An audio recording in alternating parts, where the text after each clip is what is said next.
Bonjour tout le monde, on va continuer notre formation sur l'IA génératif. Précédemment, nous avons vu plusieurs éléments. Nous avons introduit l'intelligence artificielle, nous avons compris que la définition de l'intelligence artificielle pouvait impliquer plusieurs domaines et que ce n'était pas aussi simple que ça. Nous avons également vu comment ChatGPT a été entraîné. Donc n'hésitez pas à regarder les vidéos précédentes. Aujourd'hui, on va s'attarder sur l'histoire. Et pour faire l'histoire, qu'est-ce qu'on va faire? On va concrètement reprendre tous les pages de l'histoire, un par un, ce qui s'est passé, pour remonter dans l'histoire et voir comment l'IA a arrivé là où elle est aujourd'hui.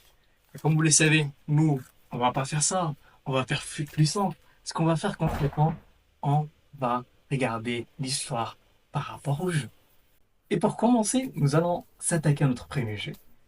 Alan Turing a proposé en 1950 un jeu qui consiste à poser une question. Et cette question, c'est quoi?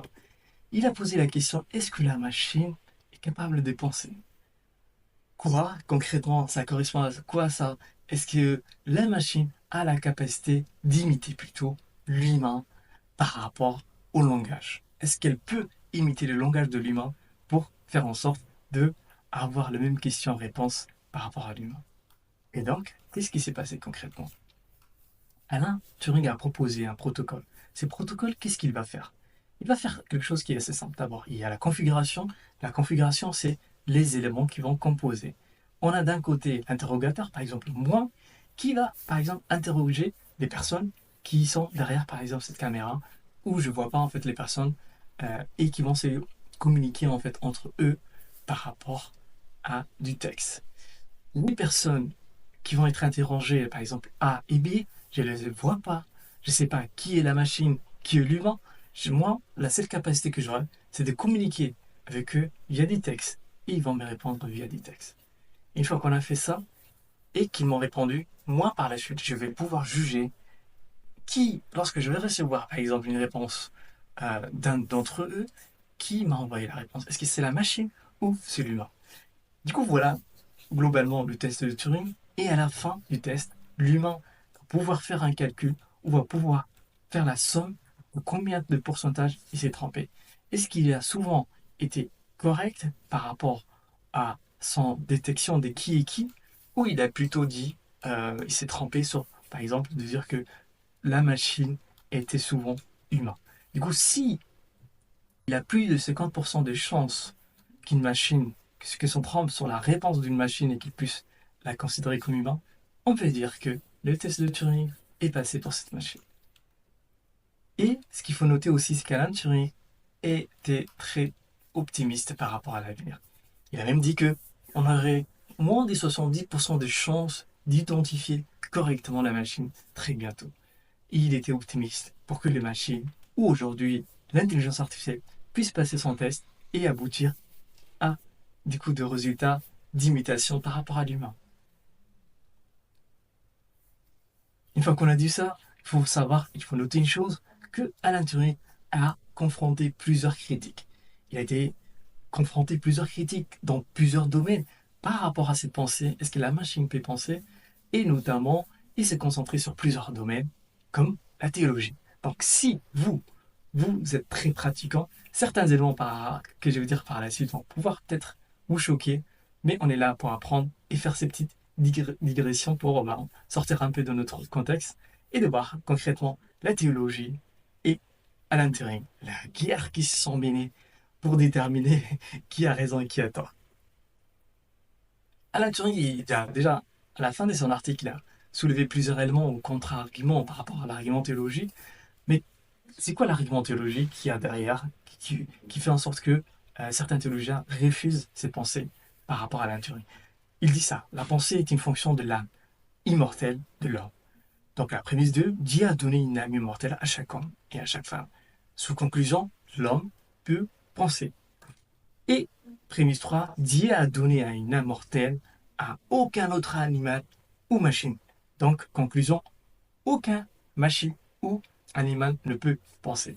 Et ce qu'il a essayé de faire, c'est de prendre un par un ces arguments et de faire en sorte de le décortiquer pour dire que ce que vous dites euh, ne me correspond pas, etc.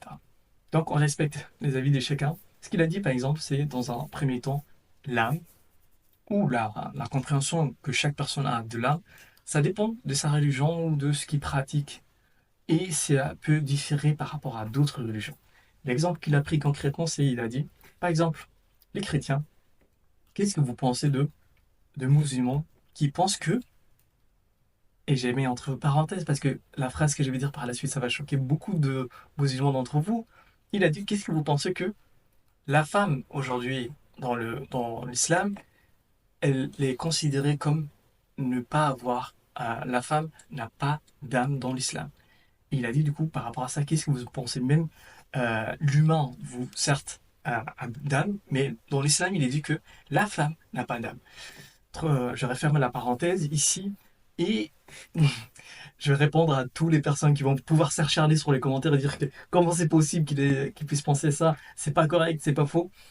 On sait aujourd'hui que cette phrase-là n'est pas correcte et que ça sort du contexte et que c'est pas dédié à tout l'enseignement euh, que les personnes religieuses qui pratiquent l'islam en de l'âme, à la fois pour la femme ou pour l'homme, que tous les deux ont une âme, à la fois en fait similaire, etc. Donc voilà, on referme cette petite parenthèse par rapport à l'islam et par rapport au christianisme. Et ce qu'il a par la suite demandé, en fait, on sort par la suite, c'est de savoir, aujourd'hui, certes, dans un jour J ou aujourd'hui, on peut avoir que la machine ne puisse pas en penser. Mais cela n'empêcherait pas Dieu de pouvoir donner dans l'avenir proche ou lointain la capacité à la machine de posséder par exemple d'âme et par la suite pourquoi pas ne pas penser, etc. Et il a dit que en fait ça dépendrait de l'omnipotence de Dieu. Il a souligné plusieurs arguments que je vous demanderai de lire l'article et je vais le mettre dans la description. Et une fois qu'il a souligné tout ça, il a dit que comme Dieu est omnipotent, il peut tout faire, etc. Et donc du coup créer des machines qui pensent. Et dernier article, ou dernier argument qu'il a souligné, c'est l'authenticité de ses arguments théologiques. Chaque élément théologique qu'il a pris, il a dit que des éléments théologiques et peut-être a été fou euh, aujourd'hui. Par exemple, certaines personnes, il a notamment pris un passage du Bible, en fait, des Josué 13, où il a cité un élément que la Terre, aujourd'hui, on sait que la Terre ne tourne alors que l'élément qui a été cité là-bas dit que la Terre ne tourne pas. Du coup, il a pris des éléments un peu contradictoires entre la science et la théologie aujourd'hui, qui dit que en fait, certaines affirmations théologiques avant ne sont pas vraies aujourd'hui, ou certains théologiens, pardon, ce qu'ils affirmaient, on a vérifié aujourd'hui, il n'y a aucun existant, etc. Du coup, il a souligné ce contre-argument pour dire que théologiciens, dites ce que vous voulez, moi, en tout cas, je maintiens ma pensée par rapport aux machines. Du coup, on va refermer cette petite digression et on va en revenir notre cœur du sujet. Une fois qu'on a vu cette test d'Alan Turing, on va voir aujourd'hui, est-ce que la machine est capable de passer ces tests? Et pour ça, je vous invite à lire cet article. Dans cet article scientifique, les chercheurs ont proposé de tester si des modèles d'IA pourraient passer les tests de Turing ou pas.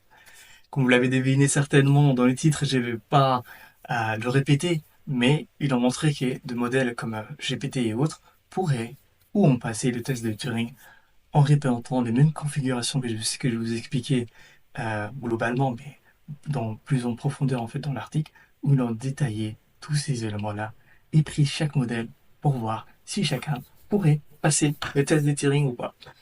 Une fois qu'ils l'ont déterminé, qu'ils l'ont passé, on va voir qu'est-ce qui s'est passé concrètement dans ces tests.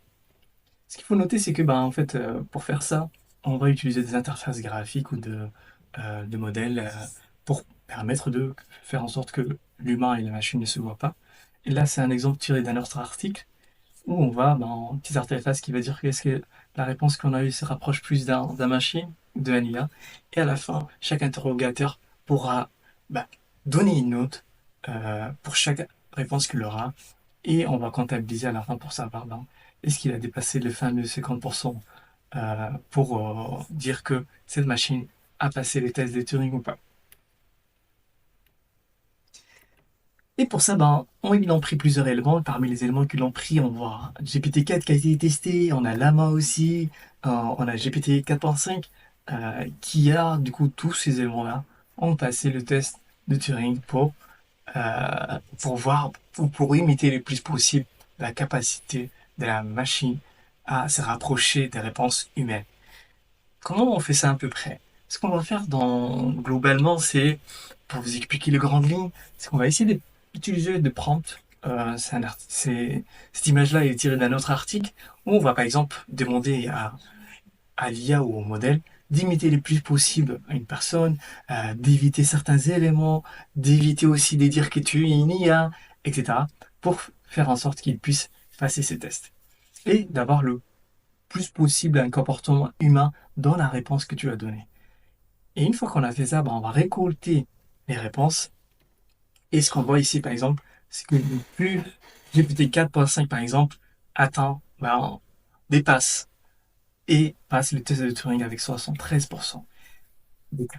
Et ce qui est très très étonnant ou très nous surprend dans notre contexte, de voir que certaines machines aujourd'hui ont cette capacité de passer les tests de Turing.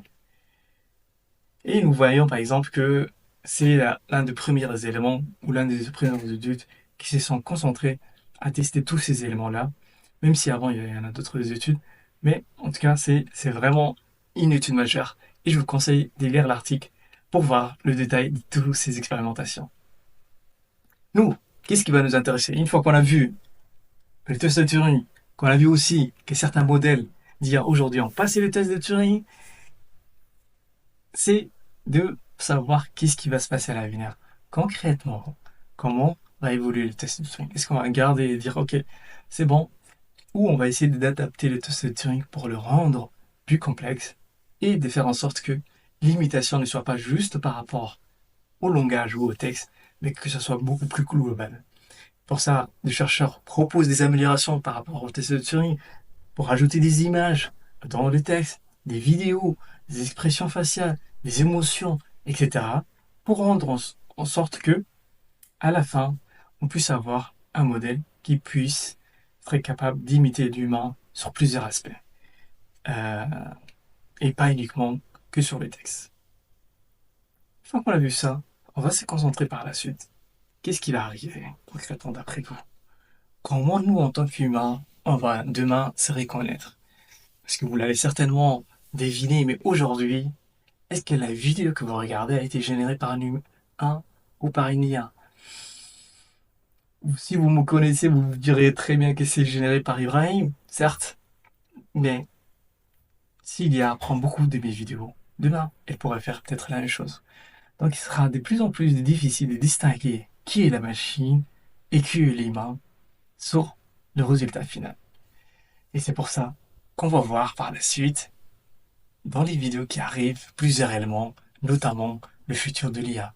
Comment l'IA va évoluer, comment on va, dans l'avenir, pouvoir prendre en compte tous ces challenges qui arrivent, à la fois les détections, la séparation d'un humain, mais aussi sur d'autres aspects d'explicabilité des l'IA, etc., qu'on va pouvoir voir à la fin pour permettre de l'humain d'avoir toujours le contrôle sur l'IA. Je vous dis à la très prochainement, prochaine vidéo et prenez soin de vous. Ciao, ciao.